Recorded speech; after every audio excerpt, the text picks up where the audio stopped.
আসসালামু আলাইকুম সবাইকে। তো অনেক দিন ধরে আসলে ভিডিও দেওয়া হয় না, তো ভাবলাম আমার যে মাছের সেটআপ আছে সেটা নিয়ে একটা ভিডিও দেওয়া যায়।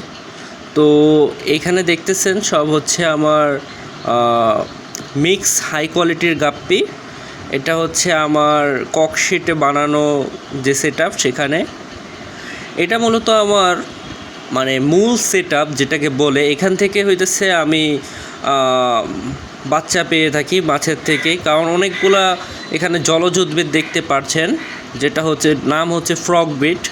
তো বাচ্চা যখন দেয় তখন হচ্ছে এই ফ্রগ বিটে লুকিয়ে থাকে, তো এরপর হচ্ছে কালেক্ট করা খুব ইজিলি যায়। তো এই হচ্ছে আমার সেটআপটা। এখানে খুবই সুন্দর সুন্দর গাপ্পি আমি কালেক্ট করে রেখেছি। আমার খুব ভাল লাগে মাছ পালাটা, অনেক আগে থেকে আমি মাছ পালি, তবে এইগুলো খুব পছন্দের কালেকশন। আর এটা হচ্ছে আমার আরেকটা সেটআপ। এটা মূলত একটা ভলের মাধ্যমে হচ্ছে সেটআপটা তৈরি করা।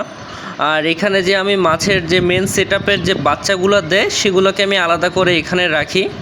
এখানে অ্যারাউন্ড 30, 35, 40-এর মতো বাচ্চা রয়েছে। আর আসলে গাপ্পি মাছ যখন বাচ্চা দেয় তখন নিজেদের বাচ্চাদেরই খেয়ে ফেলে, যার কারণে আলাদা করে রাখা লাগে। তো এই সেটআপটাও আমি লাইভ প্ল্যান দিয়ে সাজিয়েছি। আর এটা হচ্ছে আমার আরেকটা সেটআপ, যেটা হচ্ছে একটা ছোট একটা অ্যাকোয়ারিয়ামের মধ্যে এই সেটআপটা আমি তৈরি করেছি।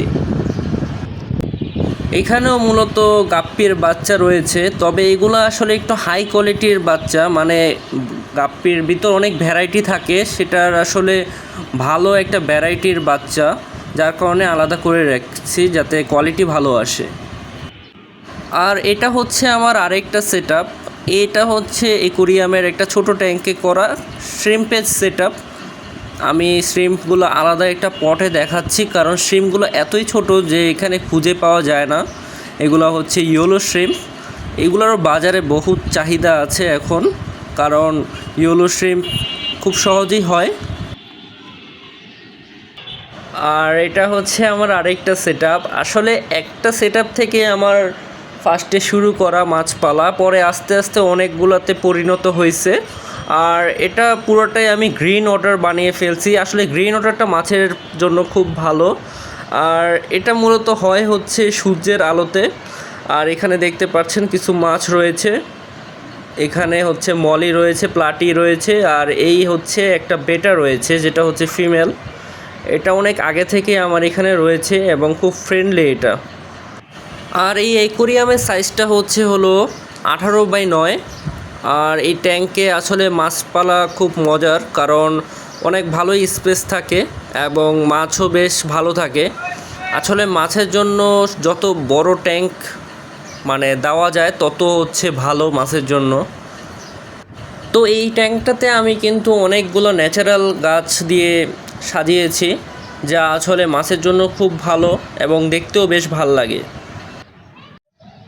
আর এইটা হচ্ছে আমার আরেকটা সেটআপ, যেটা আমার অনেক আগে একটা তৈরি করা, যার কারণে সেটআপটা আসলে ওইভাবে মানে পরিষ্কার দেখায় না, খুবই ময়লা হয়ে গেছে। প্রায় 1 বছর আগে আমি এটা বানিয়েছিলাম, তাও আবার ফলের জড়িতে পলি দিয়ে পুরোটাকে র্যাপ করে এটাকে বানিয়েছি, যাতে কোনো প্রকার লিক না হয়, যাতে পানি না পড়ে।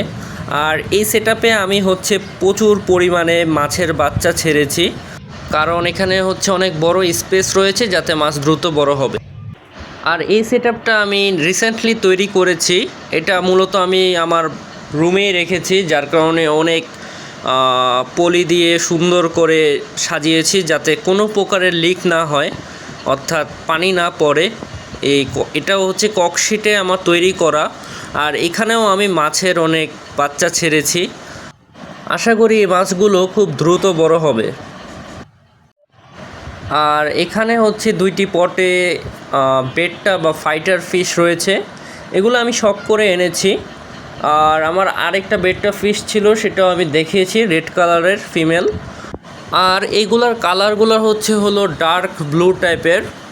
আর আসলে ক্যামেরায় কীরকম বোঝা যাচ্ছে জানি না, হয়তো অনেকের কাছে ব্ল্যাক লাগবে, আসলে এগুলো কিন্তু ডার্ক ব্লু। আমি জাস্ট ক্যামেরাতে নেওয়ার জন্য এগুলো একটু আলোতে রাখছি, যাতে দেখতে খুব ভালো লাগে বা আপনারা দেখলে বুঝতে পারবেন। তো এই ছিল আমার ফিশের সেট আপ। আশা করি সবার ভালো লেগেছে।